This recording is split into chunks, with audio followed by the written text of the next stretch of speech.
Welcome to Orca Watch Live with Robin Petch.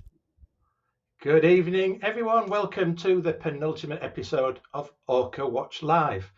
Well, really exciting day yesterday, and we have a number of guests and a really good show for you tonight. But first, as always, let's say thank you to our sponsors and partners. Nature Scott have done a great job for us supporting this project through the Plunge in the Coasts and Waters Community Fund. We have a number of partners in the local community, including the local schools, as we saw last night, and a few images from that activity will be shown tomorrow during our roundup programme. But all of our local community partners have played a very important part in this, including especially, of course, John O'Groats Ferries. I want to make a special shout out to as well. Our official accommodation partners, always there for us, always there for you. Really recommend that you use our partners whenever you come up here for Orca Watch. And our collaborators, of course, without whom the data would never be collected. So thank you for all the activity of our collaborators during this last week. And finally, our correspondents on the ground. We'll hear from Steve Truluck in a little while, but Lucy, Emma, Claire and Karen and all of their teams play a huge part in making all of this possible. Thank you to them as well. Okay, well, welcome back. And as I say, we have a great show for you tonight. But first, let's have a quick look ahead and see what's coming.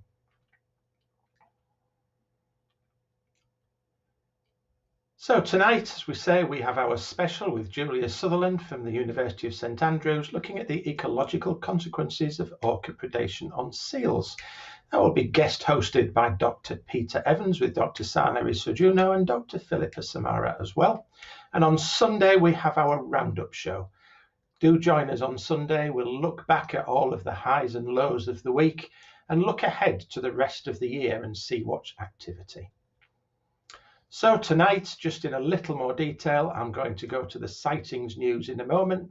We'll cover the weather forecast, and then I'll be handing over to Dr. Peter Evans to lead the rest of this evening's activities. As we've said, Julie will be here with her presentation. We'll then have a short break and a question and answer at the end. So do keep those questions coming in via YouTube chat or email us at orcawatchonline2021@gmail.com. Peter's also going to say a few words about his recommendations for binoculars as well. We had a question when I was talking about cameras. I gave you a very quick, brief answer about my thoughts about binoculars, what I personally use. But Peter's had many years' experience in the field, and he's got some really good recommendations for binoculars for you. So do watch out for that. Okay, let's try and catch up on yesterday's sightings. And it was a phenomenally exciting day. Let's have a look first at the sightings map, which Chiara has prepared for us. And as you can see, it's somewhat busy, shall we say. There's a lot of overlapping dots there. So for the first time, it's necessary for us to just zoom in a little bit. But we've got basking shark, harbour porpoise, orca, and minke whale to look for. And up here in Shetland, as you can see, there are a number of sightings. In actual fact, some of those orange dots at the bottom where the harbour porpoise are actually overlapping on other sightings. There were a number of orca sightings, as we'll see when we look at the table in a few moments. Minke whale off there to the east, and 2 sightings of basking shark. Going a little further south, and you can see around the north of Scotland and into Orkney, another basking shark seen in Orkney. And around Duncansby Head, we have sightings of minke whale and harbour porpoise, and orcas spread out all along that coast. You'll remember we were interrupted during the show last night.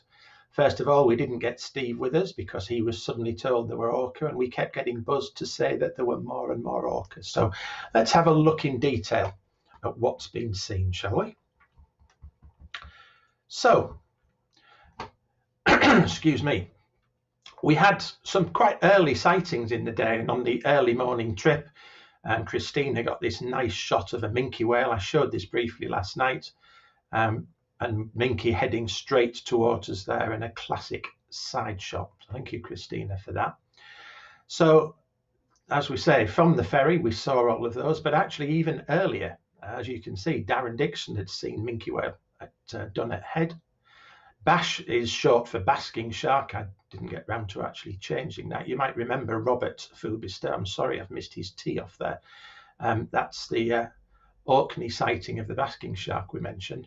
And then Vicky had a wonderful sighting of orca around Dunnet Head. It may well be the same ones that were seen much later in the day. That was the area that they were working on later. But she could clearly see the animals, and they were clearly hunting seals. So I suspect it was the same orca that was seen later in the day.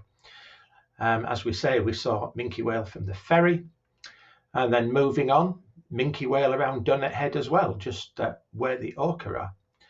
And then we had the phone call. You remember I mentioned last night, our monitoring officer in Newquay, Catherine, got a call from Jessica and James Kushner, who had seen a whale near the harbour of Talmine in Sutherland. They didn't actually know about Orca Watch, hence ringing up our main office. But we were delighted to get that sighting. And what they described as maybe 2 adults and 4 younger ones, probably having talked to them since, it was probably 2 males and 4 females. And they very kindly shared some pictures. I can show you one of them in a little while. But as you see, we started to see a number of things around orca in various places, minke whale. Over in Shetland, Carl saw the 169s in the afternoon. We had minkies in Orkney, 2 minkies there by Fiona. Also minke at Duncansby again. More orca again, Sutherland and Shetland. And Steve saw a breaching minke whale. I'm going to ask him about the breaching minke whale because we all want to see one of those. I'm hoping he has a photograph. If he has, I haven't seen it yet. But it happened so quickly, he may not have done. This is Jessica and James's image of the one of the orca seen near Talmine in Sutherland. Lovely islands and skerries around in the bay there, and the whales just made their way across the bay. And in the rush tonight, I've misspelt Orkney there as well. I didn't notice that when I checked it beforehand, so my apologies to the people of Orkney. But Laura saw minke whale there as well off Orkney. And then we have a string of sightings of harbour porpoise, minkies and orca, all from Shetland, particularly around Burgh and the outskerries. 169s again, and 2 unidentified bulls travelling with them. And then we come later in the day. We're now heading into the time when Steve went running away. And you'll notice actually that Steve's sightings are not recorded on here yet. Some of them are the same ones, but Steve has been so busy. He's actually been up all night. We'll talk to him in a minute. So he's not had time to update the tables yet, but he's going to tell us all about it in just a few minutes. But as you can see, the sightings carried on till 11 o'clock at night and beyond, with orca being seen in Thurso Bay as late as 11:05 last night. So an absolutely phenomenal day. And this is one of the pictures taken during the day. This is the famous 27s, as we announced last night. This is #34. Anita Crook took this photograph during the sighting that Steve's going to talk about. It's quite a nicely nicked individual. You can just look at the top of the fin there. It was quite an easy one to pick out in the catalogue, this one. And this is where Steve was. This is Ray Caithness, and near, as you can see, the Doonray plant. And as I say, before I flick through these any further, let's see if we can get hold of Steve so he can talk us about through these pictures. Remarkably, he is still awake. I did warn everybody, Steve, you may well be sleeping when we came to you. You've been up all night, mate, haven't you? I've been up all night. I'm itching to get to my bed. I'm not going to lie. Go on. Well, we know you were supposed to join us last night, and very rudely you chose not to. Can you explain why, sir? Yeah, well, I was genuinely looking forward to joining you guys. We'd been having some good sightings from the ferry, a couple of minke whales, porpoises. as you probably remember, Duncan's Behead had been enshrouded in sea fog pretty much all week. And as soon as it went, we started getting sightings, and it's been really incredible couple of days, really amazing. So yeah, I got just as we were getting on the last ferry, Karen Monroe, she was actually in the queue for the ferry, and then she shouted up that she'd had a shout for orcas further to the west of here. So she headed off. I stayed on the ferry, and then she contacted me as I was getting off the ferry. Basically told me to head to Ray. We basically kept in touch with everyone else, told them to start heading west, but we weren't really sure what was going to happen, so we didn't want to sort of tell everyone to, you know, drive too far and miss them.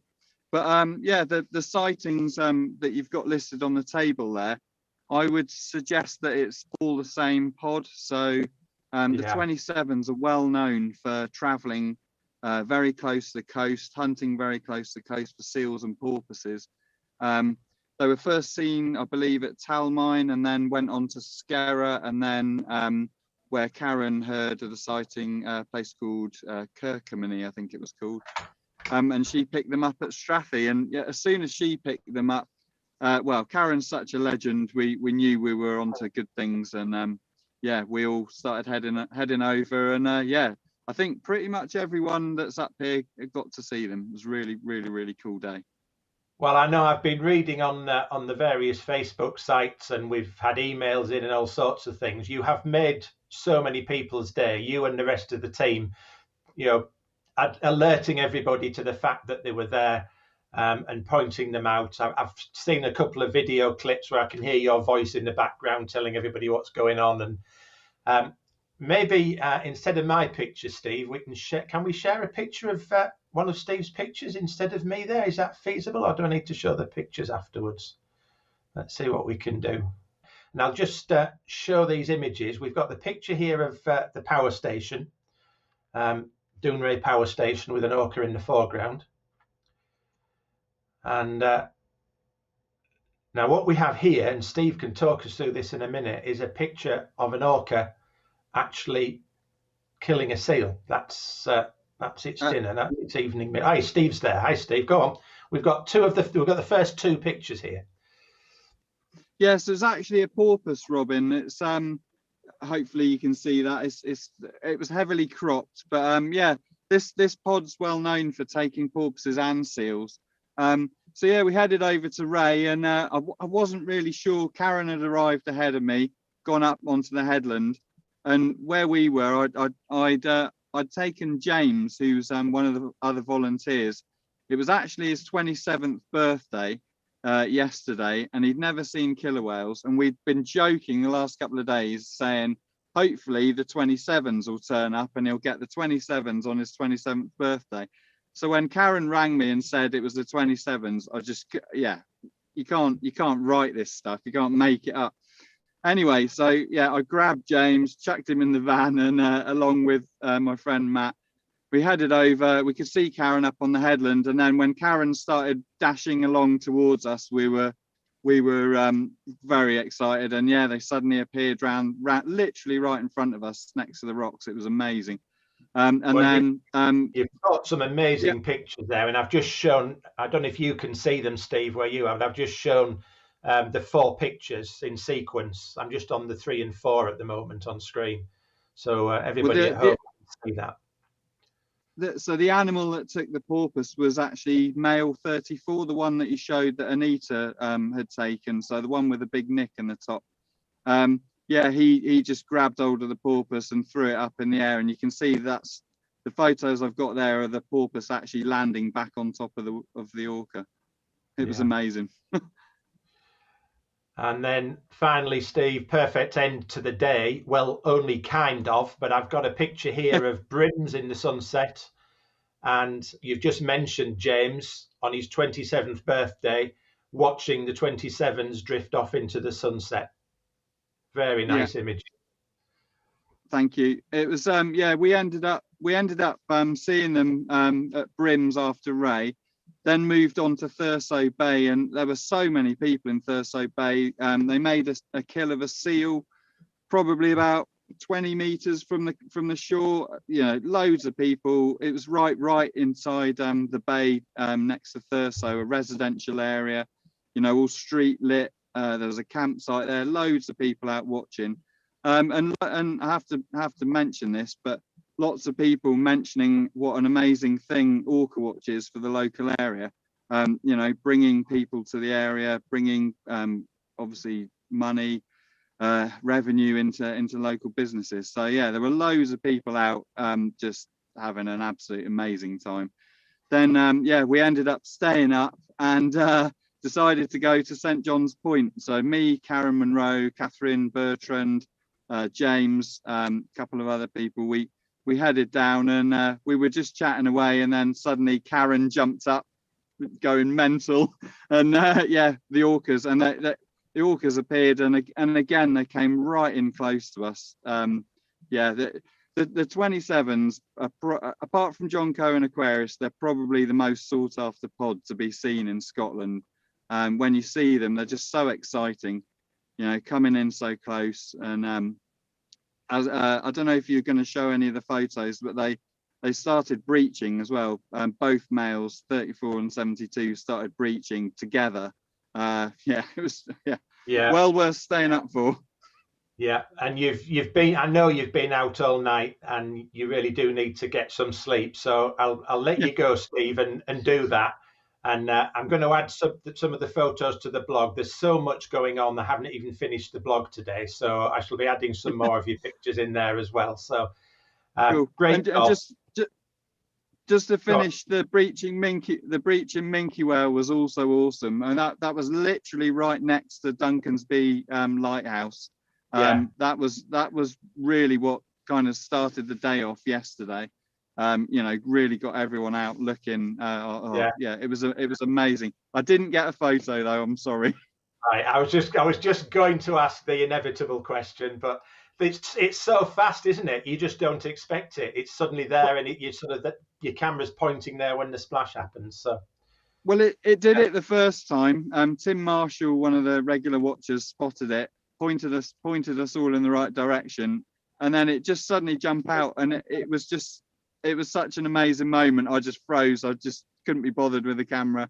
You know, see this massive animal hanging in the air. Amazing. Well, I think it's a good way to end, actually, with that comment that I think it was Hugh made, that it's the memories that are in here, the pictures that are in here are the ones that count in the end. So yeah, good on you, mate.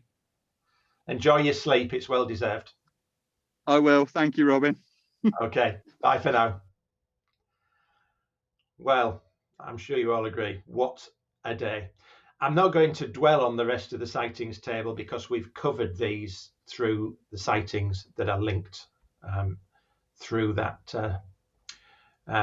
map. But this is the online tables. I'll just remind you that on the website we have a breaking news set of tables, and we have our verified news tables. So they're all there for you to see all of the time. So for the very latest. I'm not going to stick on this picture, but I did promise I would do this. I gave a very brief mention of binoculars. And as I said, Peter is going to talk in some depth about it, about the really good binoculars. But I just wanted to mention those. I couldn't remember what they were called. And the Nikon Travelite EX 10x25s, these are the ones I said that my wife has. The beauty of these is they are small and light, and you can just take them anywhere. And they're pretty good optics at a sensible price. Peter's going to talk about some much better ones. And I will also mention the fact that those really lightweight Opticron ones that we gave away as our first prize are really good too. And Peter will mention those as well. But I did promise you I'd show you my wife's binoculars very quickly. Okay, I'm also going to share this with you because Orca Watch is reaching everywhere. And this is a friend of mine, Mike Filipa, who's a singer on the cruise ships, currently out of work, of course. And just last night, because he knew that I was doing this, he went out on a whale watching trip the day before yesterday. And he sent me this right next to the boat on his whale watching trip. How cool is that? So thanks to Mike Filipa, all the way over there in the US, in Washington State. Oops, I missed a slide. Hang on, sorry, just go back one. The breaking news slide, very, very quickly. We're going to do this in a lot more detail tomorrow, of course, but just as a heads up of what we have so far, as you can see, more sightings from Steve at 4:30 in the morning. I told you he'd been up all night. More orca at Duncansby Head as well, just before 7 o'clock. Another basking shark in Shetland, and more minke whales in Caithness. So we've had a pretty good time. Let's move on from there and head in to have a look at the weather for tomorrow. Oh, I forgot about the video. I've just suddenly been reminded. Thank you, Phil, in the background. We have a wonderful bit of video which I almost missed. Lindsay and Steve Moore were also there when all of this wonderful activity was going on. And they've agreed to share with us their wonderful video footage. This is all from that same area that Steve was talking about. We think this is quite near to Dunnet Head, but as we say, the orca were all the way along there. Lindsay and Steve, this is absolutely super footage. Thank you so much for sharing this. They also shared with us some lovely pictures of their family watching with Orca Watch t-shirts on as well, which I'm going to be putting a couple of on the blog a little bit later. But as you can see, really nice film showing how close the orca move along the coast. And if you are standing on the cliffs or some of these little headlands, you really can get extremely close to the animals. Just absolutely beautiful film. So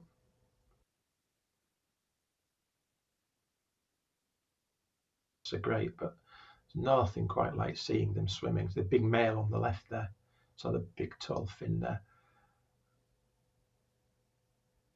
and the blow as it comes to the surface gives you a really nice idea of how they move. So yeah, that just shows as well. I will just say this now because I want to say a big thank you tomorrow, but Phil's doing a great job behind the scenes. You can't hear him, but he reminds me about things in my ear from time to time, and it's he that puts all of this together, and Hannah that's organising things in the background. So I may look a bit like a sort of swan serenely on the surface and my feet paddling underneath, but trust me, behind the scenes, it's Hannah and Phil that are making this possible too. So now, Phil, if you're still listening, we'll have those weather slides. Thank you very much. Thank you for that heads up. Okay, so looking at the wind, remember we're looking for the very pale mauvey or pale blue colours for the nice light winds. Anything less than 10 knots, remember, is the kind of best conditions for sighting. And you can see in the Moray Firth and up there along the northern Scottish coast, very light winds, fairly light also around Orkney and Shetland as well, which is quite nice. So not too bad from a wind point of view. Let's have a little look at the all-important visibility. Well, the green is okay. So you can see around Duncansby Head itself, it's theoretically should be reasonably good, and everywhere else clear. There is just that sort of darker patch in the middle, which suggests a little bit of Har to the south of Duncansby. So let's just hope it does stay just to the south and not in our core area. And what about the swell? What we're going to be looking at? Well, the paler the better. And as you can see, in the Hebrides and in the Moray Firth, very, very low swell, almost zero. Quite light to the east of the islands, and also not too bad, but certainly more swell to the west. That's picking up to 1.5, maybe even 2 meters. So could be a little bit rolly out there as well. Okay, I will just quickly mention before we move on about the Hebrides and the Moray Firth. Of course, earlier in the week, we were actually showing you the sightings from that part of the world as well. We've had so much activity in the northern parts that last night and tonight we haven't shown them. I am going to put a few slides together for tomorrow to show the whole week of sightings from those areas too. Our core area is the north coast and around Orkney and Shetland, of course. But the Hebrides and the Moray Firth in particular are also very important areas, and to some extent further south too. So we will cover that briefly tomorrow, just to have a little look at that overall. Okay, well, it's time for us to meet the director of the Sea-Watch Foundation again. And hopefully over there in Anglesey, there he is. We have Dr. Peter Evans. Good evening, Peter. Good evening. How are you? Good, thank you very much. I'm looking forward to watching you and the wonderful presentation we have this evening. I can kick back and enjoy watching it tonight and let you do the work again.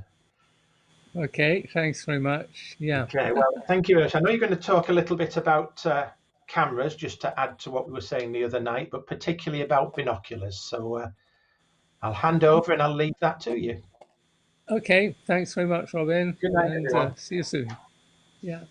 So we had a lot of talk, of course, and questions about cameras, and I thought it might be worth adding a few comments, particularly with relation to photography for photo identification, for taking good pictures of individual animals that allow us to recognize them. And just a few extra comments to what was said before, I think. Firstly, I would say that you can use, that this was touched on, but it wasn't really elaborated upon. You can use both the aperture, that's the aperture rating that's shows what the diaphragm's doing, along with a shutter speed, and along with those two in combination, you can use what used to be called the film speed, the ISO rating, and you can manipulate all three of those in order to get what's probably the optimum for a good sort of resolution image. My advice often is to go for 1 to 2 stops down from the widest aperture that is possible. So if you have a telephoto lens that is f5.6 at its widest aperture, you could go to f11 or perhaps f8, but don't keep it at the widest one if possible, because 1 or 2 stops down gives you much sort of, usually anyway, most tests gives you the optimum resolution for that lens. So that's one thing I would say. Another, and you can just change the ISO rating, increase it slightly to compensate for still trying to get a fast shutter speed, 1,000th of a second or more if possible.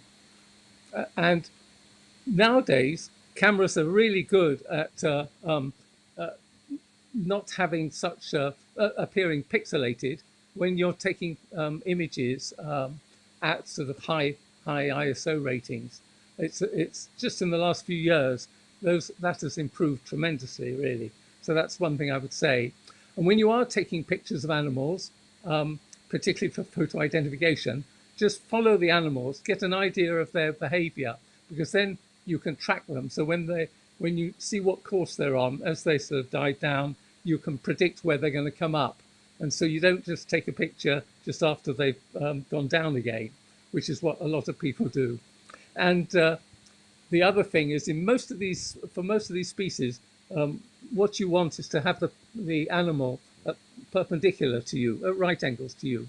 So not sort of bow riding as dolphins are doing, but sort of at right angles to you. So try and maneuver yourself into that position to take that if you can. When it comes to a species like sperm whale or another deep diver like the humpback whale, then you'll be focusing more on the tail, because those are the identifying features for those species, in particular the undersides of the tail or the margins of the tail fluke. So that's all I was going to say really about that. But I think what we were asked to cover particularly was binoculars, and how do you choose a good pair of binoculars? And of course, that depends very much on your budget, how much money you have available to you. And I've got a picture that I can show you now that shows you a range of binoculars.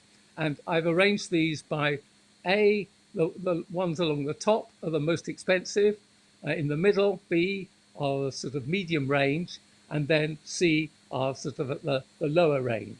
Inevitably, what you spend is what you get. So if you spend more money, you're going to get a higher quality pair of binoculars. And I would say probably the top binoculars are those top two on the left in particular, but followed very closely by the two on the right there.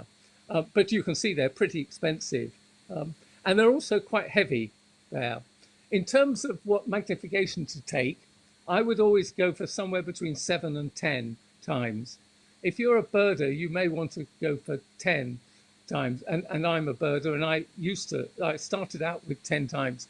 But on the sea, I found that a wider field of view was better. So I dropped down, and more light gathering. So I dropped down to 7 or 8 times. And now I use almost entirely 8 times as a good compromise. But that first value is the magnification, 7, 8, 9, 10. And then the second value is the diameter of the lens. And if you want to have a good idea of what the amount of light coming in and the field of view will be, take the second value and divide it by the first value, and work towards having the highest end product of that as possible out of that division. So I tend to go for 8 by 42s. That's what I go for. If you drop down to sort of 8 by 32s, you've got a less light coming in, and it's also a smaller field of view. But the binoculars I'm showing here are all really good binoculars. I would say they're pretty well the pick of the bunch. I mean, there are loads of binoculars out there, but these ones are really good. And even the ones in the middle and the ones below are pretty good too there. As you see, you can just choose whatever fits your budget there, but bear in mind that obviously, the more you spend, the longer they'll last. And in fact, I have a pair of binoculars here. This is a Leica binoculars, and these have lasted one for over 40 years, and they're as good as they were before then. They're really excellent optics. So the point I'm trying to make is that it's worth spending quite a lot of money on a pair of binoculars, because you'll probably have them for the whole of your life, and they will serve you very well. And it's worth doing that than having a cheap pair that may develop all sorts of problems. And the sorts of issues that can happen is that, well, first of all, you need the pair of binoculars needs to be waterproof, fully waterproof. It needs to be able to be robust to any little knocks that it gets on it. Otherwise, that could send it out of alignment. Roof prism binoculars are much better, but nearly all the modern binoculars aren't roof prism ones now. And also, they tend to be either nitrogen filled or argon filled, which helps to prevent fogging. So you want something that is completely sealed so that water can't get in and they won't fog up from the inside. So those are really important things to bear in mind. The other thing, though, that you probably want to consider is the weight and just how much you mind holding a fairly heavy pair of binoculars. So as you can see, the ones at the top, and this usually applies as the magnification goes up from 7 to 8 to 10, they become heavier. So if you want to have a bit lighter ones, have the ones that are around 600 or 700 grams instead of sort of 800 to 900 grams there. And you'll see often the same makes coming up, like Zeiss, Swarovski, Leica, Nikon. They're all really good binoculars. That's not to say that others aren't as well, like Celestron and Olympus, and particularly Opticron. Opticron is only half the weight of those, of the higher ones. It's about 400 grams, and it's really good value for money. It's only around £100, in fact. So, if you're at that end of the market, or you want to have a second pair or something to just keep in your glove box in the car or something like that, then go for an Opticron. And we were very lucky as well that Opticron were very generous and donated this pair of Savannah 8x33s, which are a really good pair. I tried them out and donate them for the first prize for the draw that was shown on last Saturday there. 8x33 is a good combination there, really. So, and they are very light, as I said, about 400 grams. If you want any further sort of tips or advice or send queries to us, just write to us, and we can also provide you with the further details on that. So that's binoculars taken care of for the moment. If you have some questions later, we can also come back to answer them. But I want to now really move to the guest spot here for the evening and introduce you to our main speaker, Julia Sutherland. And here she is. Hi, Julia. Nice to see you. Are you in St Andrews at the moment? I am, yes. Just outside St Andrews in Anstruther. Oh, very good. Yes, excellent. So Julia's from the Sea Mammal Research Unit at the University of St Andrews and is trying to start her PhD as soon as she can in terms of trying to get away from COVID. Isn't that right? Yeah, we'd hoped to get up to Shetland last summer to do some preliminary research for my PhD, but unfortunately that got cancelled. So I will be heading up on the 14th of June, and I'll be up in Shetland until the 18th of July to do the first field season of my PhD. Excellent. Lucky you too. I'd like to be joining you there. So what we'll do is we'll go into your talk, which we pre-recorded, and then we'll have a little break, and then we'll have a question and answer session, and I'll bring on as well your supervisor, Sanna, and we'll also have our Icelandic person join us there. And if you have questions to put to us, use the break or the period between now and then to put them there. So I'll go straight into the talk now then. Hello, I'm Julia Sutherland and I'm a PhD researcher at the University of St Andrews. And thank you very much for inviting me here today to speak to you all at Orca Watch 2021. And I'm going to tell you a bit about our research project called EcoPreds.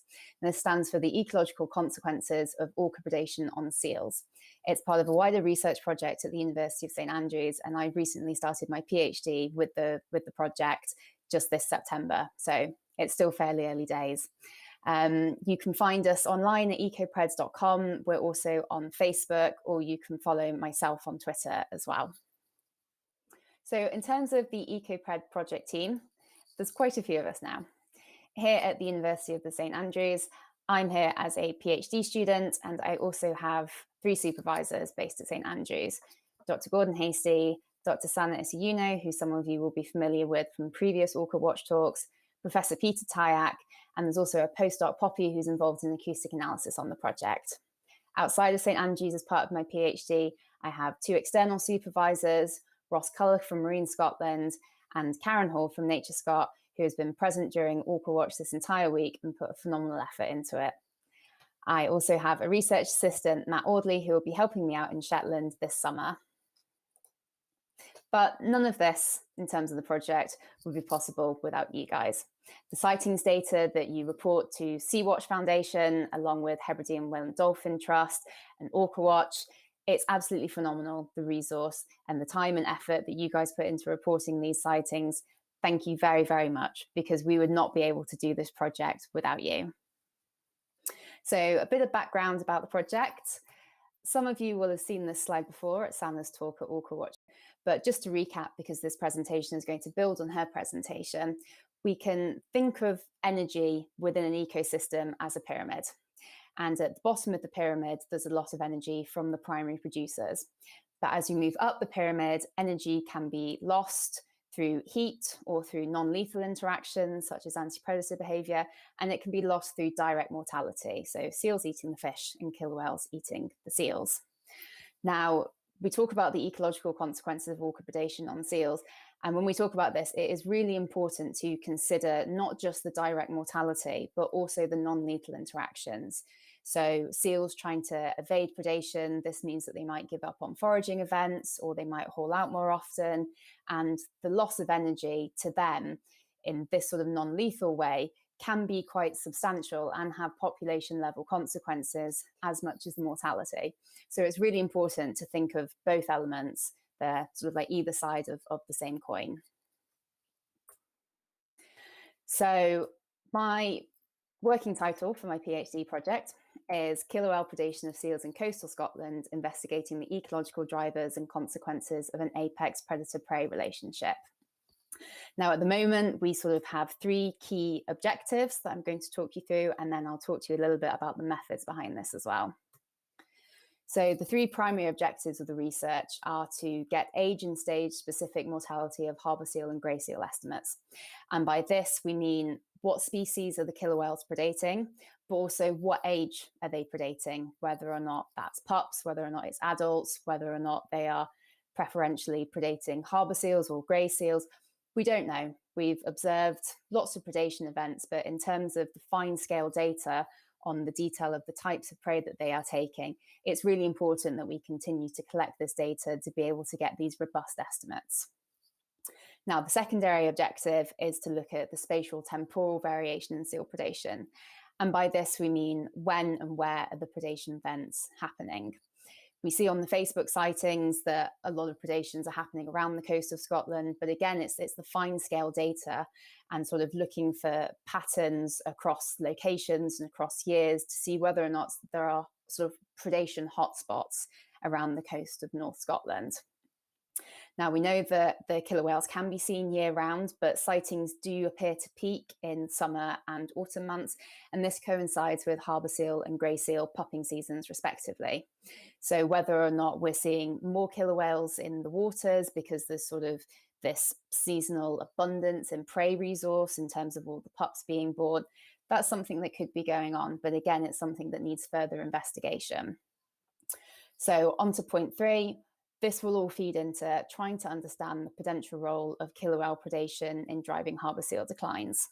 Now, some of you might be aware that harbour seals have been undergoing regional declines around the north coast of Scotland over the past years, and the reasons for this are still largely unknown.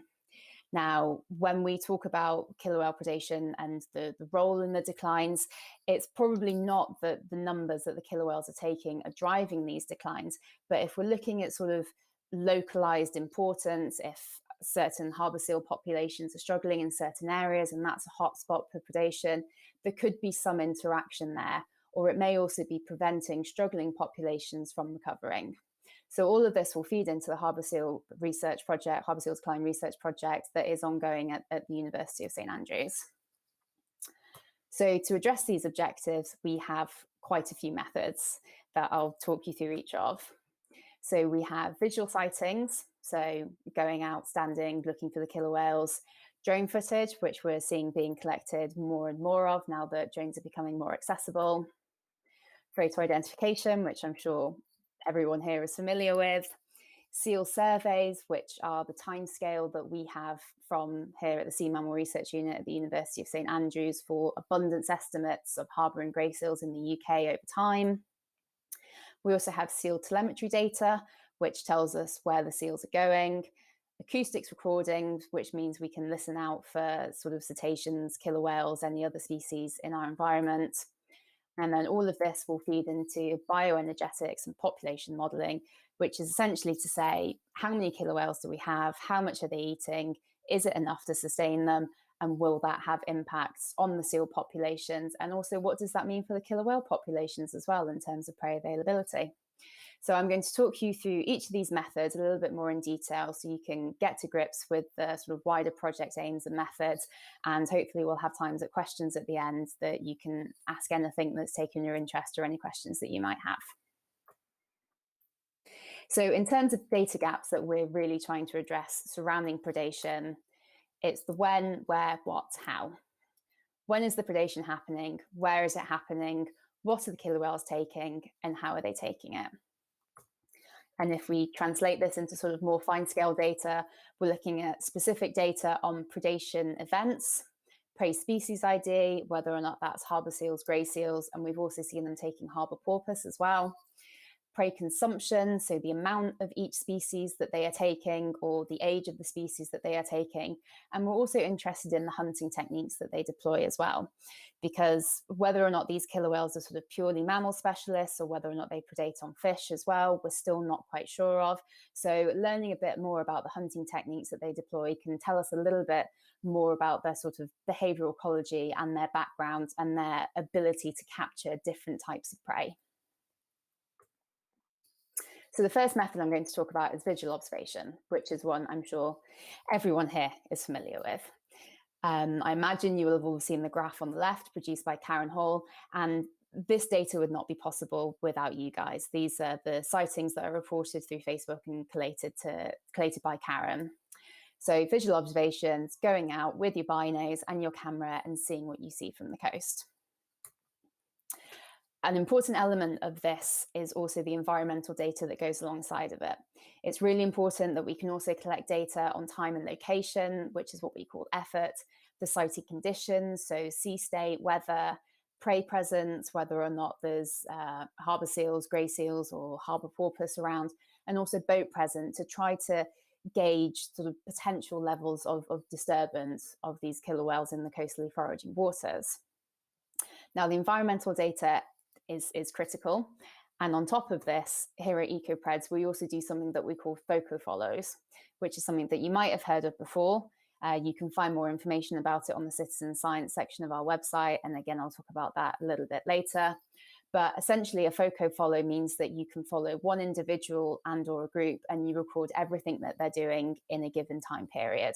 So the number of killer whales that are present in the group, the behavior that the individual and the group are sort of portraying, whether or not they are milling, if they're searching for prey, if they've identified the prey, do they approach, do they pursue, and what the outcome of that might be. And altogether, this will feed into the when, where, what, and how, so we can really get that fine scale detail of when, where, what, how these predation events are happening. So another method that we're using, which I'm sure many of you have seen the spectacular footage collected and posted on Facebook, are drone observations. I was lucky enough to win funding through the Marine Alliance Science Technology in Scotland to purchase a drone for our project so we can conduct dedicated drone sites, drone observations during our fieldwork season. And in terms of drone observations, they can give us an extra level of detail that you can't get necessarily from land-based observations. It can give us really fine-scale detail in terms of group composition, so the number of animals that we are seeing, sort of the age class, the sex, things like that, all the demographics. We can start looking at individual associations to work out, you know, who's mother and who's calf and how close individuals are. But we can also start looking at energetics, things like breathing rate and swim speed, so we can get an idea of how much energy these animals are expending during a predation and when they're traveling normally. Drone observation is also fantastic for things like prey ID to get more of a fine scale detail of whether or not the harbour seals, grey seals, harbour porpoise they're taking, the amount that they're taking, and their hunting behaviour. Now, at EcoPreds, we have been working closely with some of the key drone pilots up in Shetland, and we've been developing what we're calling a standard operating procedure for drone flights. And this is essentially a sort of standard operating procedure checklist that if you are conducting flights and you'd like it to be as part of the research, we ask you to follow these rules because it makes sure that the footage is collected legally, responsibly, and to ensure that minimal disturbance is caused not just to the killer whales that we're observing, but also secondary animals in the environment. As more people are out with drones and it's becoming more popular, it's really important that we start to implement a sort of standardized, safe, responsible way of collecting this data. So if you're a regular drone pilot and you are interested and you think you might be able to contribute data, please do get in touch. We're very keen to talk to anyone that might be able to contribute data. And we hope that everyone would be happy to adhere to these rules to make sure that the welfare of the killer whale sort of is at the forefront of the data collection. Now, other methods, again, that probably needs no introduction, is photo identification. And this phenomenal piece of work was put out earlier this year, absolutely fantastic resource. And this photo ID catalogue is integral to our research. And again, I'm sure this photo ID catalogue wouldn't have been possible without a lot of people in the audience today, so thank you. In terms of photo ID, it can tell us a lot about group size, group demographics, again, the age and sex of individuals. It can help us track killer whales all around coastal Scotland, as we've seen. Can tell us about their social dynamics, and it also means we can identify individuals involved in predation events and start to look at individual hunting roles as well. So whether or not it's certain individuals in the group that are always going in for the kill and then they provision the rest of the group, Things like that are really interesting to try to sort of understand more about these killer whales' function sort of as a cohesive pod and just learn more about their ecology. And again, all of this will feed into the when, where, what, and how. Another source that we have that I mentioned is the abundance data that is produced by the Sea Mammal Research Unit here at the University of St Andrews. And for harbour and grey seals, we have a time series of data from 1996 all the way up to 2018, which gives us abundance estimates for seals, harbour and grey seals all around the UK. And this, in sort of combination with the sightings data, can really start to give us an idea of where we're seeing seals, where we're seeing killer whales, and start to tease apart those predator-prey interactions. So another method that we will be using is seal telemetry. And some of you might be familiar with it, but for those of you that aren't, we essentially put a tag on the seal, we glue it to their fur, and when they molt, it falls off. And these tags provide some fantastic data in terms of where these seals go and what they do. So this data is collected routinely here at the Sea Mammal Research Unit, as shown in this graph here, where some seals were tagged down in the wash. And the telemetry data gives us GPS locations at 15-minute intervals. So it essentially pings a little text message up to a phone mast, comes over to us at St Andrews, and we get some fantastic fine-scale data in terms of the seals' haul-out locations and duration, their dive location, the depth of the dive, duration and dives, and it also tells us about the speed and directionality of movement. And if we couple this with the fantastic sightings data that is submitted to Sea-Watch along with Orca and the Hebridean Whale and Dolphin Trust, we can start to overlay where the seals are going with where we're seeing the killer whales. And if we get an overlap in terms of a sighting and a telemetry, we can start looking into the fine-scale data to look at speed and directionality of movement to see if there was a potential interaction there and any invasive movement from the seals. And it can also tell us about haul-outs in the presence and absence of killer whales to see whether or not the seals are actually out of the water more often when the killer whales are present. And this can feed into these sort of non-lethal effects that I was saying. Whilst the seals aren't being predated, is their behaviour being disrupted, and are they missing out on foraging opportunities, for example, when the killer whales are present? So once again, the sightings data collected by you guys is absolutely integral to this research project. Another method is acoustic monitoring. So as we all know, hopefully, cetaceans, especially killer whales, are quite vocal. They echolocate and they also sort of whistle when they're communicating with each other. And this means that we don't just have to visually look out for them, but we can also monitor using sound. And we have data sharing agreements with collaborators over at the Scottish Association for Marine Science and at Marine Scotland to use their acoustic arrays over on the west coast and the east coast to try to listen out for killer whale identifications around the coast. We've also deployed acoustic recorders on buoys up in Orkney, and preliminary analysis showed that from these acoustic recorders attached to buoys, we could pick up killer whale calls around Orkney. So this kind of acoustic monitoring is fantastic for killer whale detection, and it can help sort of tell us more about the acoustic soundscape that these animals are navigating in.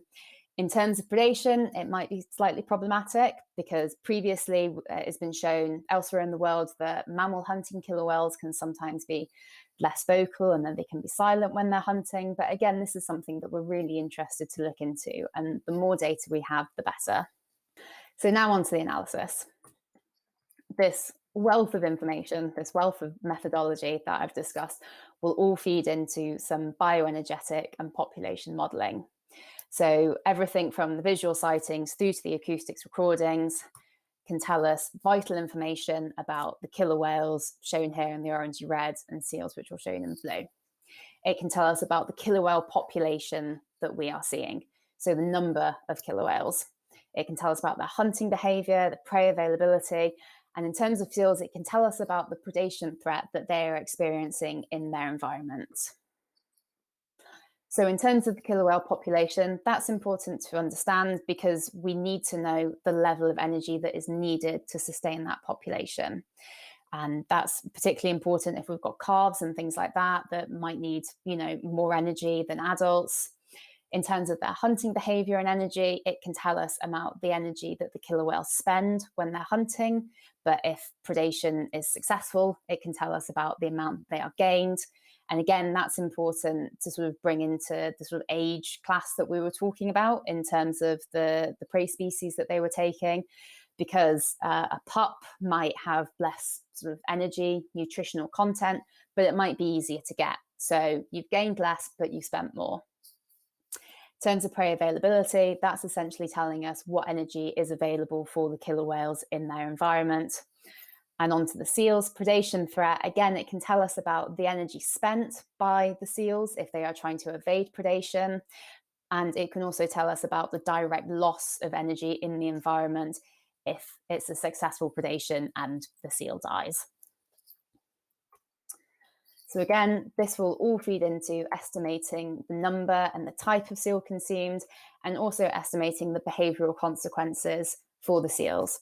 So as I said at the beginning, direct mortality is bad, but it's also really important to understand the behavioural cost and missed foraging opportunities and things like that, which might go on to have population level impacts for the different seal species. So altogether, this will feed into what we call the consumptive and non-consumptive impacts on seal populations, consumptive being direct predation and non-consumptive being the sort of behavioural consequences. And together, this will feed into help us monitoring and understanding the seal population health, but also the killer population health, whether or not there is enough prey out there to sustain them, and just this general predator-prey interactions in terms of the ecosystem around the north coast of Scotland. So again, it's a lot of information. I can hope you sort of understand how one relates to another. If you want me to elaborate on anything, please don't hesitate to ask. And please do get involved. So one way you can get involved is through sightings, which we're all familiar with. When you're reporting sightings, please try to include information on seal presence, whether or not seals are hauled out near the killer whale sightings, whether or not they're in the water, and anything that you observe in terms of killer whale hunting behaviour. We also ask you to take a look at our FOCO follow protocol, which you can find on our website. And if you are out and you're in a group and you observe the killer whales, if one of you would be able to fill in one of these FOCO follow sheets and submit it, it would absolutely be fantastic for our research efforts. And again, if you have any photos or videos, or if you're interested in the drone footage and becoming involved, volunteer drone pilot, anything that could be used for photo ID, for the killer whales, for the prey species ID, please don't hesitate to get in touch. We welcome anything that you think might be helpful for the research project. So thank you very much for listening. I will be up in Shetland this summer from the 14th of June and the 18th July with Matt, who will be my research assistant whilst I'm up there. If you see us bumbling about the cliffs, please feel free to say hello, and please do check out our websites, Facebook, Twitter, and get in touch if you want to learn anything more about the project. Thank you.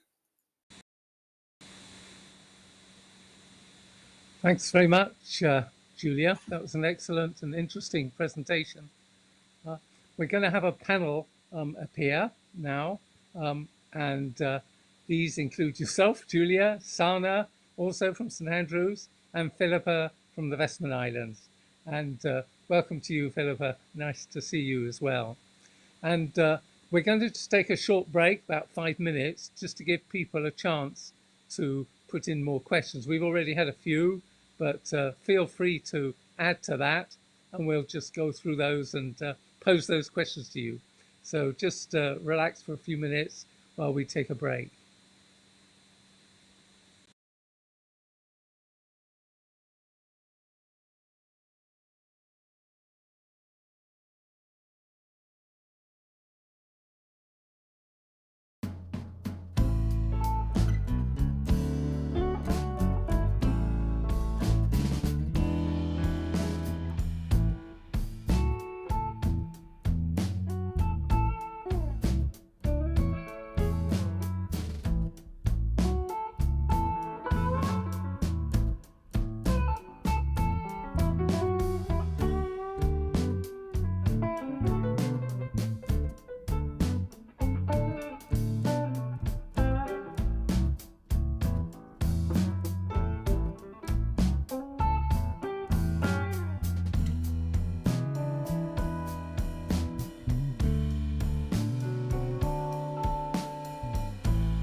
Hi there, welcome back. And we've already got quite a few questions for the panel. So we'll bring in the panel now. Hi there, all of you. And I'll fire away with the first question, which is from Helen. And she says, what do you think are nature's reasons for orcas' distinct markings, what we call countershading? Could it be for camouflage? And who would like to answer that? Filipa? Yeah, I think part of it, yes, probably is especially the white belly is believed to be, if I remember correctly, because of so you can't see them so well if you're underneath and looking up. But I'm not sure there's very good research into the reason for example, the saddle patch and those kind of markings, or the for some of it, yeah, probably camouflage, but for other parts of the coloration, I'm not sure if there is a good answer. Anyone else want to come in on that? Sanna or Julia, do you have any thoughts? No, I'd agree. You hear a lot about kind of the, like the dark on top. So when you're sort of like looking down, the contrast isn't so stark, and like the same with like the white belly underneath when you look up. But I do think it's, it's quite interesting, and I always think it's kind of like similar to like some of the penguins in a way, with like the gentoos have like the little kind of white eye patches as well, and that's what we see in killer whales, and that's much more of a kind of like broader sort of like behavioral ecological adaptation kind of question. But no, I think it's just it's quite interesting. But yeah, as Filipa was saying about like the saddle patch and stuff like that, I think a lot of it, we still don't necessarily know. Yes, it's hard to think of a plausible reason for that, unless it's some just diagnostic feature for recognizing, particular communities that might exist between individuals. I mean, many of the cetacean species have white bellies, which one presumes works in the way that Filipa and yourself have said, where they're predating on something below them. Do you want to add anything, Sanna? I popped on a link of a paper that looks into this specific question, and they collated. I can't hear you very well, Sanna. Sorry? I couldn't hear you very well. I'm sorry. So I put a link below onto the chat to a paper that looks at this particular question. Okay, yes. Yes, okay. If you put a link in there, that will be good. Okay, I'll move to the next question there, which is from Howard. And he makes the point that harbour and grey seals can often be difficult to tell apart, or sometimes can be. And how would you deal with this uncertainty? How, Julia, are you going to tackle that? Particularly, if you've got young grey seals, trying to distinguish them from adult harbour seals. Yeah, thanks, Howard. That is a good question, because it is something that even sort of, if you want to call like expert, kind of like seal specialists and stuff like that, if you're looking at, say, either like images or footages, a kind of a harbour seal and a young grey seal can be really difficult to tell apart. And one of the things that we're going to sort of like implement as sort of part of my PhD project and part of the EcoPres project is that images and footages and things that come into us, we're sort of setting up an expert panel, as it were, to kind of sort of like rate the confidence of the species ID that we're seeing, because there can be a lot of kind of like individual, say, observer bias, if you want to call it, but it is quite difficult. And for a lot of the questions that we're kind of address in terms of the specific species that they're going after, it is important to be able to identify the species, but also it's really good to acknowledge when you can't, because kind of falsely identifying something is, kind of like far worse than saying this is just going to have to go down as an unknown. But that's kind of like the beauty of like the citizen science element as well, is that, you know, you might have someone with a drone up in the air kind of like recording the predation event, and then someone else will be on land taking pictures, and then we can kind of like cross-reference, look at those sort of like two angles that we're getting, show it to the panel, and kind of like try to assess what species it is that we're looking at. And yeah, we really encourage if people are kind of reporting sightings of predation events and stuff like that, if you think it is a certain seal species but like you're not sure, just put that in the sightings, because that is, you know, it's all really helpful information. But yeah, it can be quite challenging, especially with the speed that seals can move and killer whales can hunt as well. So it is something that we're definitely taking into consideration. And it's complicated by the fact that the orcas are in areas where both species occur, and in quite reasonable numbers too. So it can be challenging. If any of you want to chip in with anything, please feel free to do so. I'm not going to just specifically go to each one of you in turn. So add anything if you think there is something to add there. I mean, I have a sort of question related to that a bit before moving on to the other one, and that is that from the preliminary analyses that you've done, I mean, I've seen orcas take both grey seals and harbour seals, and I don't have enough data, or haven't sort of managed to analyse it sufficiently to be able to confidently say that they're favouring harbour seals, say, which you might expect perhaps because they're smaller. And there are these seasonal peaks really in the summer, or have been very much. But when you go to the West Coast, for example, you can have orcas around all year round anyway, and you're increasingly getting that in the Northern Isles now. So from any preliminary analysis you may have done, do you have any thoughts about this, any of you, on whether they are going more for one species than the other? At the moment, I couldn't sort of like say one way or the other, and kind of a lot of the data, or kind of like a lot of the sightings that we get reported from people, and especially sort of like Karen Hall at Nature Scott, who's one of my supervisors, that there is this kind of like thought that as they're traveling around the coast, they will just sort of like opportunistically predate what kind of comes into their path. And that well could be the case, that they're not necessarily kind of like discriminating between species, but it's something at the moment I don't think we could sort of like confidently say either way. And I think it's really interesting, sort of like in the UK with the two seal species, they have different breeding seasons, but they also kind of have different behaviours when they're younger. So kind of like harbour seals are generally considered sort of like what we call like income breeders, which is where when the mum pups, the mum will continue to kind of like go out to sea and forage whilst she's like bringing up or weaning her pup. Whereas grey seals are kind of capital breeders, so the mum will haul out pup and will stay hauled out the entire time, and you know, until her pup is kind of like fully weaned and can travel sort of out to sea on its own.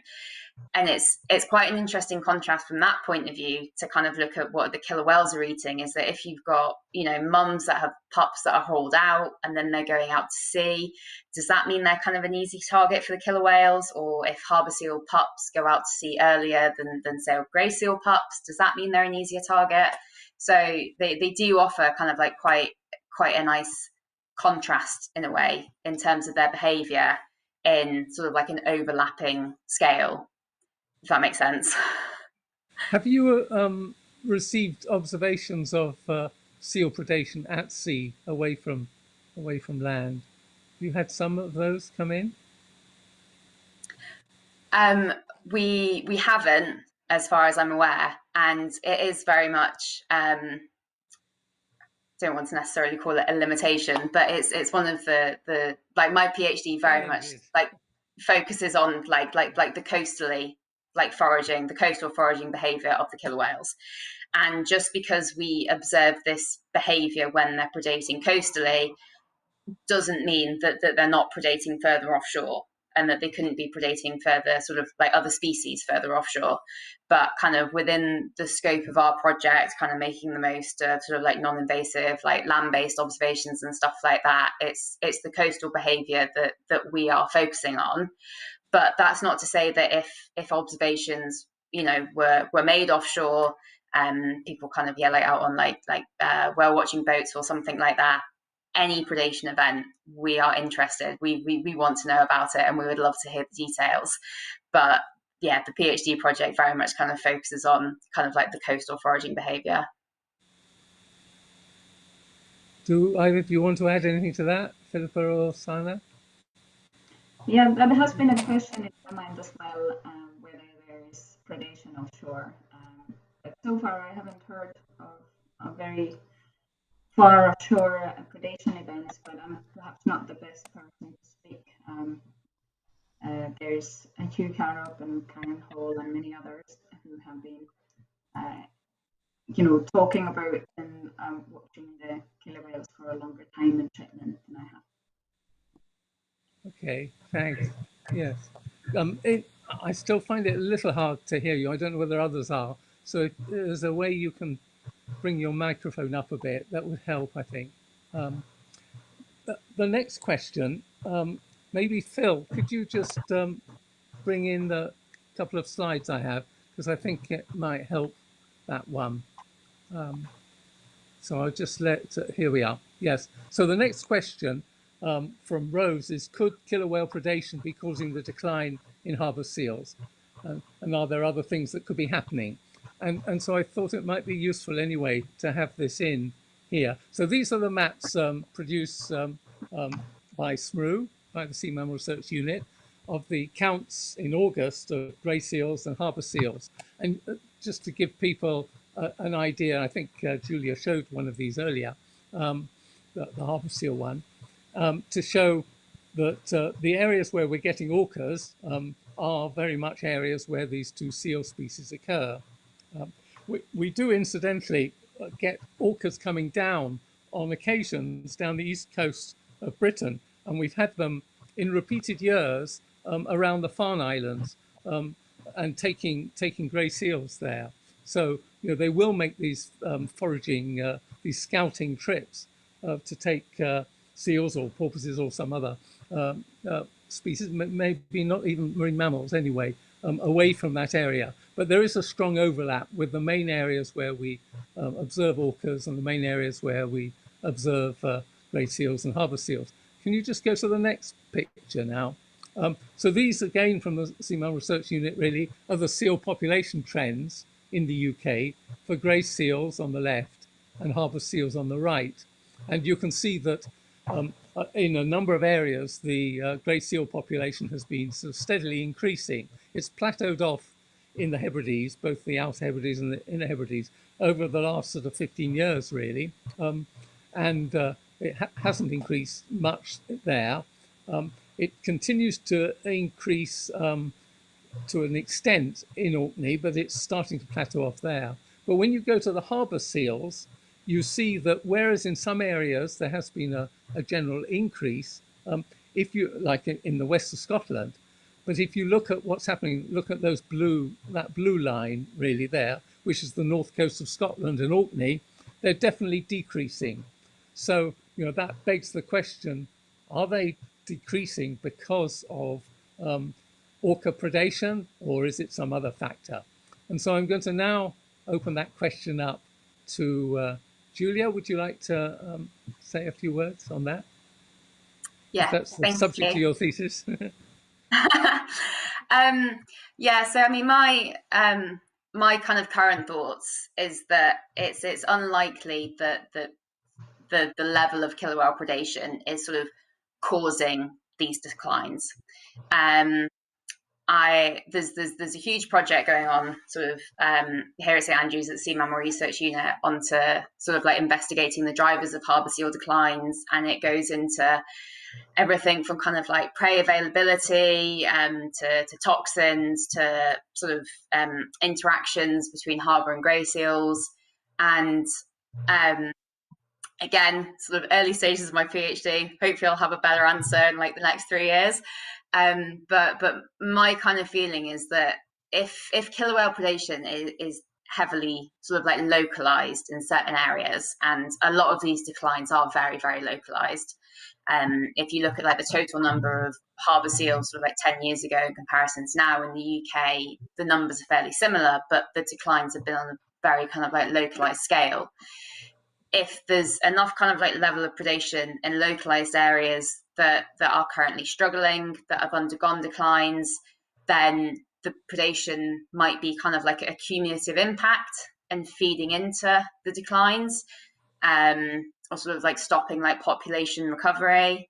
I personally kind of think it's, you know, it's not the killer whale predation that is causing these declines, but it could very much be a contributing factor. And the declines are also kind of like likely happening as well because of adult mortality. It's not just kind of like pup mortality. So if the killer whales are taking adults, removing from the breeding population at a local scale in areas that are struggling, you know, that could be a contributing factor. But I would sort of be hesitant to say that it is like the sole purpose of or the sole driver of the declines. But yeah, happy for Sanna and Filipa to weigh in. That would be my thought too, really, because if you take some local areas like the Firth of Tay, where there's been a big decline in harbour seals, you don't really get much interaction with orcas there, so far as we can tell, or has had ever really. And also it doesn't entirely match with what's happening in the west of Scotland either. So I would have thought it's just, if anything, a contributory factor. But maybe Sanna or Filipa would have some further thoughts on that. Can you hear me now? Yes, much better. Yeah. Oh, perfect. Okay. So relief. So yeah, like Julia mentioned, there's several hypotheses and factors that could also be contributing, like or grey seal predation. And what we are hoping that Julia can address in her PhD is kind of try to get closer to a number, a mortality in the end, that is a portion of the mortality that we are seeing in harbour seal adult females or males. I think it's the adult portion of the population where we think there is changes. So just to have, whether it's a small or a big portion, is an important outcome from the project.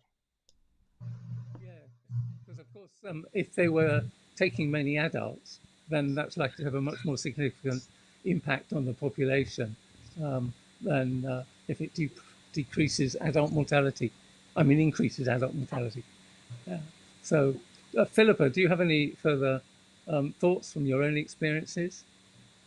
Yeah, I was just wondering also, just because of the kind of work we do here in Iceland as well with the diet, that, you know, another part of it is also how kind of specialized, I guess, the killer whales when they are predating are on the seals only. So, you know, how many groups or individuals are known to take only seals compared to, for example, taking seals and harbor porpoises, or taking seals and fish or something like that.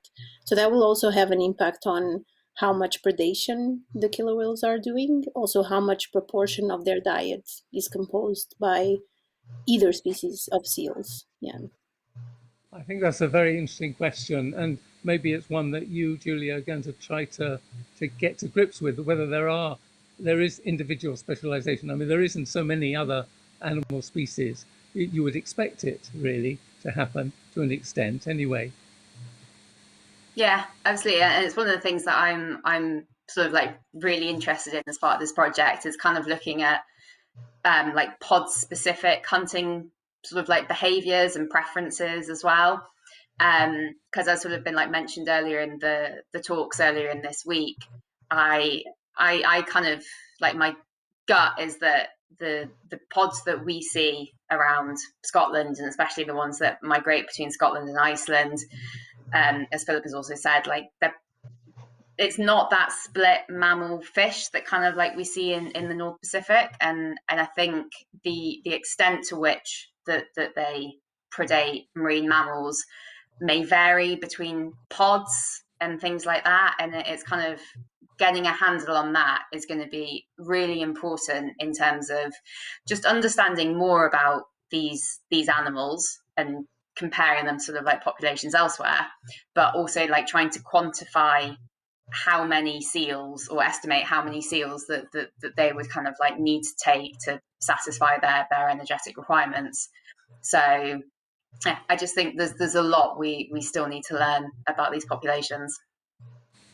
Yeah, I think back a lot to the West Coast pod that John Cohen Aquarius and Floppy Fin and so on have been members of, and how I sort of think about back in the 1960s and 70s, before we sort of discovered these might have been around. At that time, there was a big crash in herring and mackerel stocks off the along the shelf edge, all around North Scotland and in the North Sea as well. So those fish became relatively scarce, and in fact, there was a whole regime shift to smaller prey like sand eels and sprats and saithe and things like that, sort of gadoid fish. And at the same time, seals were increasing quite strongly in the Hebrides there, really sort of exponentially. And so I wonder whether, in fact, that might have caused a pod that had come from the shelf edge that was primarily feeding upon herring, but was losing sight of herring, but still finding that there were, in their forays, their scouting forays, that there were seals around, and here's a good resource that I can rely upon and go and exploit. But maybe they were, that was really the beginnings of a sort of mammal-eating, or mainly mammal-eating pod. Do you think that sounds feasible? Yeah, I think it could be. And as I said, if there's kind of, elsewhere, like you have sort of like the fish and like the mammal hunters, and I think if you're part of this sort of like long historical line that's only ever been fish hunters, I don't think you could necessarily switch to being a mammal hunter. And I think, kind of like the convergent sort of population status of like the transients and the residents over the North Pacific, kind of shows that. But if you've kind of been part of a pod that maybe knows how to forage on both, and then fish starts becoming more scarce and mammal starts becoming more abundant, you might see more of a kind of, like a moving of a preference in that case, kind of thing. But that's one of the things that I'm like kind of interested in looking at, is the kind of the hunting techniques that you see of sort of like fish eating and mammal eating are very different, but also kind of like the core size of the pod as well. Fish eating pods will typically be bigger, and like mammal eating pods will be smaller. And I know sort of like around the north coast of Scotland, we used to have, it was just the 64s, I think, and then they broke into the 64s and the 65s.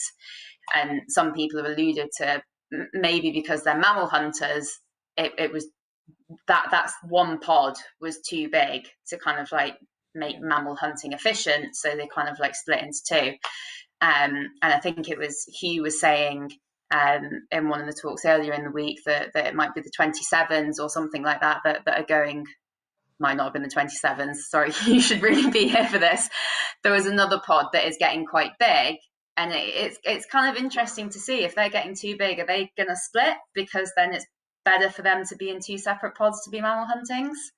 I think it's just going to be really interesting to see where this goes. Because there must be an upper limit to which a pod can exploit these discrete patches of food, around there.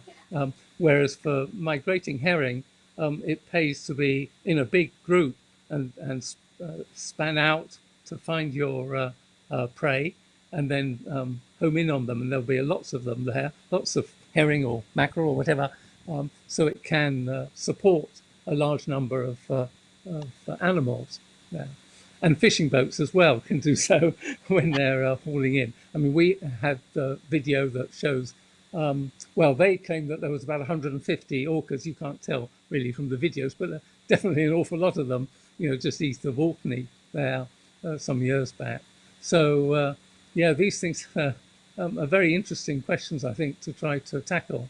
I guess you, Filipa, must be thinking about this quite a lot with the Icelandic orcas and what they're doing. On a daily basis is what I think about the most. Yeah, it's you know, it's very interesting to think how this behavior evolved, when it evolved, and why. You know, herring is notoriously a kind of cyclic type of fish where it goes through these peaks of abundance and then it crashes, and you know, and that has happened a few times, and so it maybe is a less reliable species to specialize on. And so, you know, that is a question we have for example, for whales we see here that we think are really just feeding on herring most of the year. What happens when there's not enough herring? What are they going to do? You know, and we have actually been going through a decline of the Icelandic stock of herring over the last decade, over 15 years or so. And so that's one of the things we're really interested in studying right now, is what happens to those that seem to be feeding just on fish when there's not that much fish around. But also, at what point do we get to, how low does the stock have to get for them not to be enough fish for everybody? So it's a lot of questions we have to try to understand what's happening. And off the coast of Norway, where there have been major changes in the migration patterns of herring, we do see these Norwegian herring that follow, Norwegian orcas that follow the herring, then also making these odd scouting trips out, presumably checking on what else there is around in case they lose their the prey that they're following, lose sight of where they are. So I think that sort of makes sense. That sounds a good strategy to adopt. Yes, and even between herring and mackerel, for example, there's some studies in the Norwegian Sea showing that you know, in the summertime when the herring might be harder to find, that there's a lot of association, spatially at least, between where killer whales are distributed and where mackerel is. And so what the authors proposed was that the killer whales that are feeding on herring in the wintertime might be actually feeding on mackerel in the summertime. So they might switch the type of fish that they are feeding on. So it's something very, very interesting might be happening also in Norway. Yes, I think so. I mean, they very much associate with the vessels that are fishing vessels that are taking mackerel during the periods of time that the mackerel are there. Of course, the mackerel stocks around us have changed their migration patterns with climate change. I mean, they've been moving much further towards you. Yes, and we've been very interested in that, actually, because, like I said, the herring stock is declining, and at the same time we've had this super abundant invasion of mackerel. And so that was another thing we've been really interested in looking at, whether the killer whales here might be switching to mackerel sometimes. But it's not so easy to identify that. We've actually tried to replicate the study that the Norwegians did in the kind of offshore areas, going on the surveys that the Icelandic vessels are doing, and we have not seen really a very clear association between killer whales in Icelandic waters and mackerel. But of course, that's just early days. So maybe it's early days still, isn't it? Yes. Yeah. Okay, unless either of you want to chip in with something, I'll move back to, rather than just hog it with my questions, with some of the other questions that are here. So there's a question which I guess applies to both Julia and Sanna, really. It's from Julie. Can you tell us about the community engagement, which is part of this project, please? So Julia. Yeah. Okay. Oh, yeah. Okay. Yeah. So, I mean, a lot of this project, relies heavily on community engagement. And as I sort of like said before, Karen Hall up in Shetland is one of my supervisors. And I think one of the things that I sort of really like about this project is the amount of kind of like local knowledge that we can bring into it. You know, there's people in sort of like Shetland, Orkney, like north coast of Scotland that know so much about these killer whales, and they are, you know, kind of like hobbyists, if you want to call them. And kind of the fact that we have that, you know, kind of like communication and the engagement between sort of like like the academic side of things and kind of like the I don't know, like naturist side of things and stuff like that, I think is just brilliant, because there's people that have been watching these killer whales for years that know far more about them than I do, having started this project back in September. And the fact that we're kind of like part of this community of like knowledge sharing and stuff like that, to me is just, you know, it's absolutely fantastic. And, you know, as part of the EcoPreds project, people can get involved in terms of sort of like sightings and photo followers as well. But as I mentioned, kind of like drone footage is becoming this really kind of like brilliant resource for collecting fine scale data that kind of wasn't possible 10 years ago. And we've been working sort of very closely with drone pilots on the ground in Shetland, as I mentioned in the talk, to come up with this standard operating procedure that it is kind of a guideline of sort of responsibly, sensibly and respectively sort of conducting drone flights to make sure that, you know, kind of like the wildlife's welfare is at the center of it. And up in Scotland, you kind of see the wildlife watching kind of like guidelines and codes and stuff like that. And I think kind of moving that with the times and bringing drones and things like that into it is really important. But to get the kind of community engaged in that, so they're really kind of like engaged and keen to see this implemented, it's just brilliant. Yeah, it's a really enjoyable element of the project. I hope that answered the question. Sanna, jump in if I went off on tangents there. No, that's good. Did you want to add anything to that, Sanna? No, I second everything Julia said. I think I'm sure the killer whales are one of those cetaceans that attract a lot of keen interest, and there's a lot of different organizations, not only Sea-Watch Foundation, but Hebridean whale. They're iconic species and different institutions. So pulling this data together, I think, will give us some new insights and working with not the citizen science, but across the different institutions. Yes. Will give greatest insight. There's a question that sort of is the other side of the coin in a way, and that is that the research obviously provides a lot of fascinating information, but what are the practical long-term objectives? What next? So that's from Roger. So would one of you like to answer that? Julia, do you want to start? Yeah, I can. I'll start, and kind of with almost like a slightly different hat on. My previous job was at the Joint Nature Conservation Committee, and you know, they kind of do the legislative reporting and things like that, and we know a lot about kind of like the number of harbour porpoise in UK waters, and especially like, you know, kind of like resident and semi-resident bottlenose dolphins and stuff like that. But in terms of killer whales in UK waters, there's a lot that we kind of don't know, and there's a lot that necessarily hasn't been quantified. So there's a lot of that local knowledge, as I said, but, you know, in terms of kind of being able to say we've got X amount of pods, which equates to X amount of numbers, that kind of information is integral to then be able to kind of like implement sort of conservation objectives and mitigation and stuff like that. You really need to be able to get a handle on kind of like the population and the level that you're talking about to ensure that there are necessary measures in there to protect them.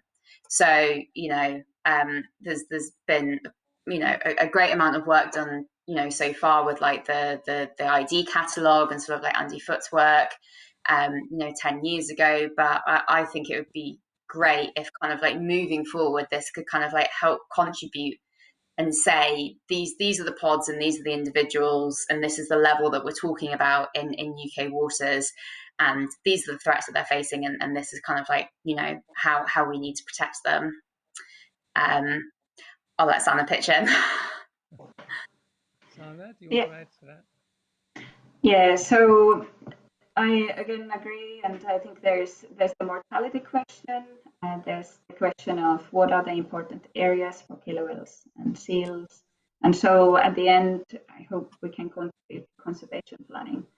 But I hope that this can also be kind of a start of a longer term project, if you like, and at the end of Julia's PhD, we can, you know, build on that and probably have new questions to answer and address, and field methodology that's been more tested on the ground and strengthened the kind of citizen science contributions from new methods like the drone footage that was mentioned. So I think that's where I can see the project going as well. There was a similar question about from Beatrice as to where do you see the project being in 3 years' time when Julia's finished her PhD. So you partly answered, I think, that, but are there any other things you would like to sort of hope that you will be at in 3 years' time? Either of you. Well, sorry, can I just jump in? Because it was when Filipa was giving her talk, sort of, I think it was like this time last week, and Filipa, you were saying about kind of like how little you knew about like the Icelandic killer whale population and stuff like that when you were starting your PhD, and I kind of watched that talk and I was like, oh, that would just be like brilliant, you know, if kind of like in like however many years time I was like, oh, there was like once upon a time where we didn't really know that much, and that was like that was really inspirational for me to watch. So, you know, if we could kind of like end up with something in the future that was, you know, akin to the Icelandic work, yeah, I think that would be quite cool. I think there are two. Oh, sorry. Go ahead. I was just going to jump in to say that when you were answering, both of you, the question, I was just thinking back to when I was starting, and also just thinking, you know, this, you don't necessarily plan it that way when you start out, because you only have the funding for 3 years and you don't know exactly what's going to happen afterwards. But you know, it's a lot of the things we learn, and we've learned that from other populations of killer whales. You cannot learn a lot about these populations without long-term studies. They're really, really crucial because they are a long-lived species. And so, yeah, I hope in 3 years' time, we're just seeing more of eco-preds happening for many years. Yeah, yes. I was going to add, going back to what Roger was asking, you know, that might have suggested that this was just an academic study, you know, wanting to learn more about the species, but for an academic reason. But there are very strong conservation benefits to this. I mean, for one thing, we don't know really to what extent high levels of PCBs and other legacy pollutants are actually driving, you know, population declines or in populations of orcas around the world, and here too. And obviously, if they're going to be specializing in other predators, really, essentially, like you know, mammal-eating orcas are, they may well acquire higher burdens. Females may have lower reproductive rates, particularly when they're giving their first births and so on. So there could be a major impact there. We know that there are already long-lived species that don't reproduce very frequently, and as they get older, their reproductive rates will probably go down anyway. But PCBs may well be adding a further burden on that. So that's one problem I think that exists. Another one is this whole issue of climate change and the fact that we may be seeing directly and indirectly through their prey some shifts here in the distributions of, or in the opportunities for killer whales to exist really on our planet in these sort of areas, such as around the British Isles. Would you agree with some of that?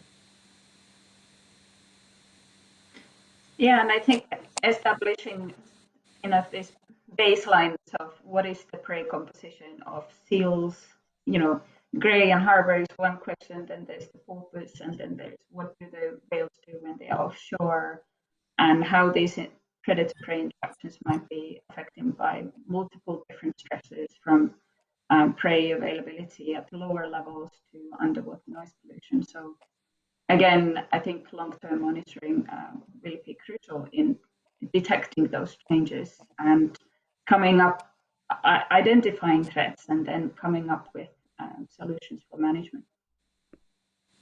Yes, I think really getting to grips better with prey availability and what they are preying on is so important here to this, particularly as we've just seen these changes that are taking place through probably climate change to some of the fish species, and probably indirectly at least to seals, maybe also directly in a way, either through predation or because seals are responding to toxins that are increasing as a consequence of climate change, climate warming. So that could be happening as well. So just moving on to the questions, there's a question from Francis. What can you learn from the acoustic recordings, especially if killer whales are mostly silent when foraging coastally? I'll let Sanna answer this one. So, yeah, this is it's a tricky question because if the whales are targeting marine mammals on coast, we know that they are likely to be silent for that search hunt period. They might become more vocal post-capture, prey capture. But so there is that uncertainty of how much of the killer whales we are actually detecting. But when we do get those recordings, and we do in Scotland, like we already have some in Orkney, these are little bits of gold dust, and I think I'll let Filipa talk a little bit more about that. But different coal types can be matched to specific pods and populations, and there might be coal types that are specific to different foraging contexts. But also from acoustic recordings, it's not just killer whales that you can detect. Seals vocalize during breeding season. So that's kind of interesting on its own, whether that the seals continue to vocalize in the presence of killer whales. And this is, again, another very exciting recording we have from Orkney, where we actually had killer whales and seals vocalizing in the same clip. Then there is ambient noise levels and conditions, which can tell you about the kind of noise conditions they are having to deal with, detection range, also man-made noise. But also in the long run, having acoustic detections can also detect other potential prey species for cetaceans. We're talking about resource dolphins. And if you have a certain type of recorder, you can also detect porpoise from acoustic recorder. So there are many different uses, and that's why it's again good to kind of support these long-term acoustic monitoring programs that can supply and help different researchers and different research projects. Do you happen to know whether orcas have been picked up in the Compass project in the Hebrides on the recordings that have been collected there? I haven't asked Denise, but I wondered whether you knew. So we have started some preliminary analysis with Calliope Coppola, who's a postdoctoral analyst in the Sea Mammal Research Unit. And so far we've got quite a few kind of delphinid detections at the kind of right frequency band, but there is uncertainty in species ID, I would say, without the sightings. So far there's no positive identifications, and I think we need to work on our automated detector species classification, that we are detecting specifically killer whales and not other delphinids. So that's a challenge, but we are working on it. Yes.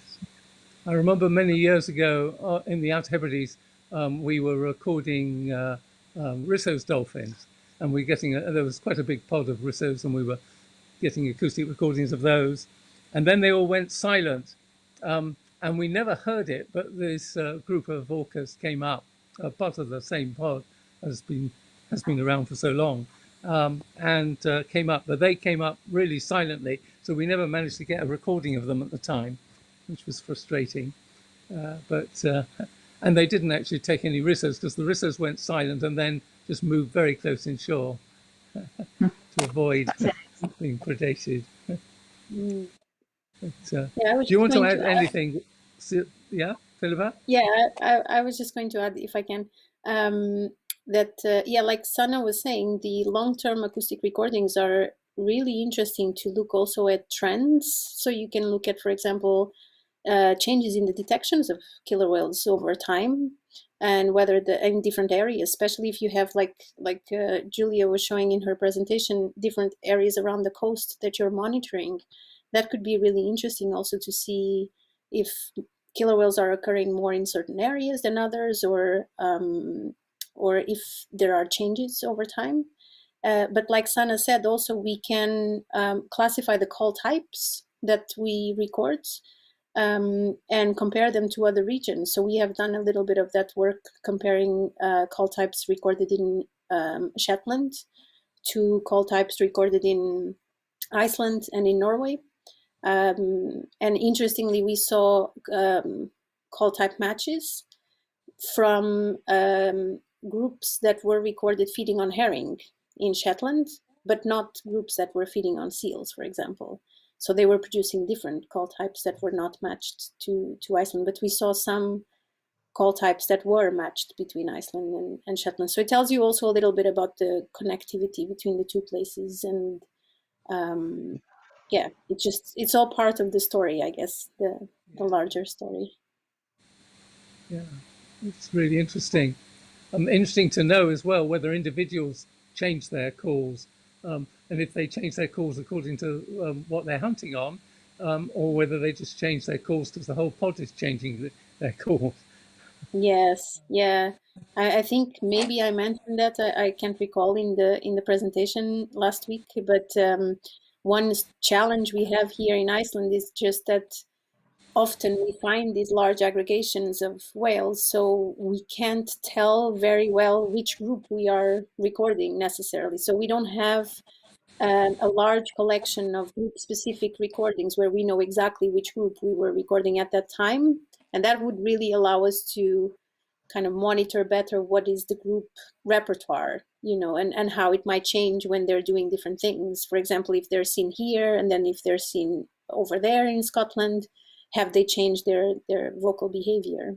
But that's something we're still struggling with here in Iceland. We don't have enough data yet on occasions when we have recorded just a single group of orcas, because we can have often, yes, I think the maximum number of whales we have identified in a single day was 159 or something like that.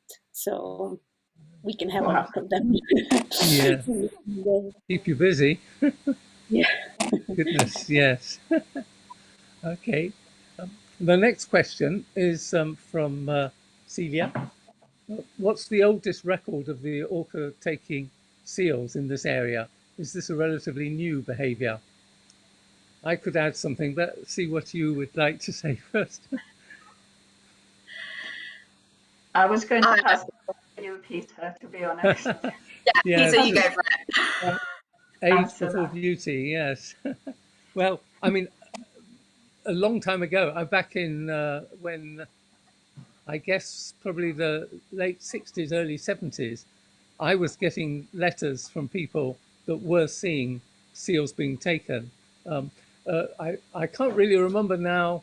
I remember some of them were from the Hebrides. I can't remember now whether I had any at that time from Shetland and Orkney, but we certainly had them taking them. I mean, for many years I worked on Fair Isle starlings. But at the time, late May, early June, we were getting orcas coming around, and they were hunting. That was from about early 1980s on. They were hunting the harbour seals that used to live there. There aren't harbour seals there anymore. They're just grey seals. But yes, so they certainly did. So I don't think it's an entirely new behaviour anyway. It may be that it's we're seeing it more. We're probably also alert to it more because more people are out there watching, and social media brings them together quickly to be able to see the events rather than just miss those events. But so I don't think it's a particularly new behaviour. I think it's probably gone on for a long time, really, probably before any of us were born, even me.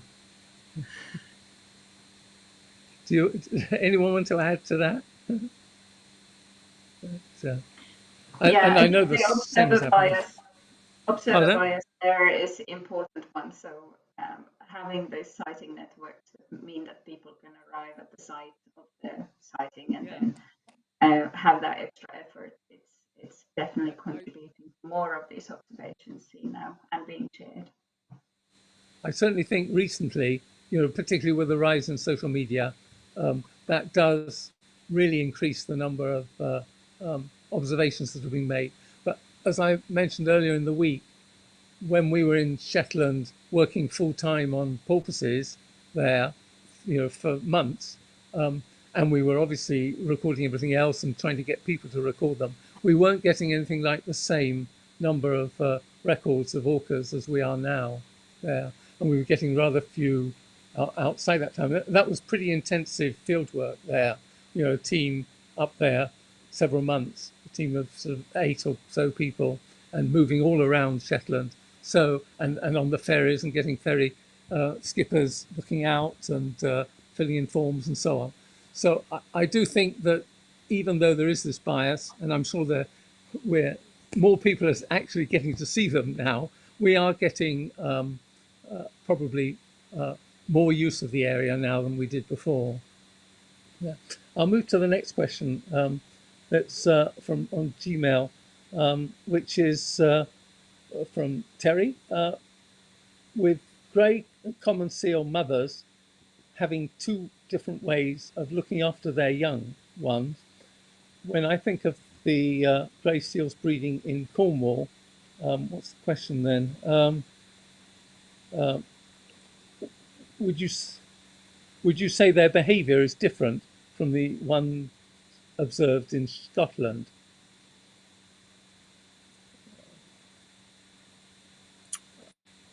I can take that. Yes. Okay.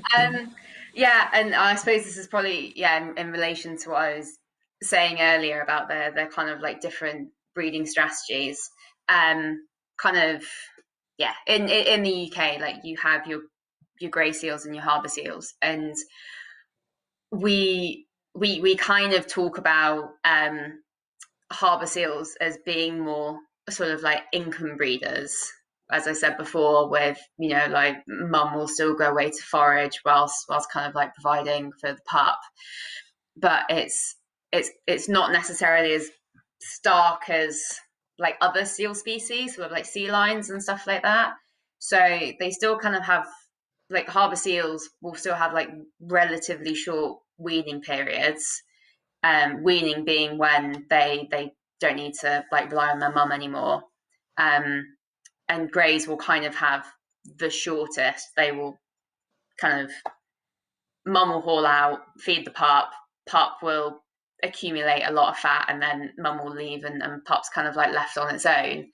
And around the UK, that kind of like that pattern between the difference between the grey seal and the harbour seal is a species specific difference. So kind of wherever you go in the UK, you will see greys sort of like behaving one way and harbours behaving the other way.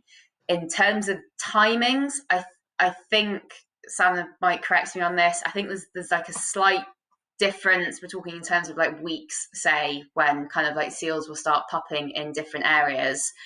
But kind of, the general sort of like consensus, as it were, is that you'll have your sort of like harbours breeding in summer and your greys breeding in autumn, and they have that slight kind of like the behavioural difference in terms of their kind of like weaning behaviour, if that answers the question.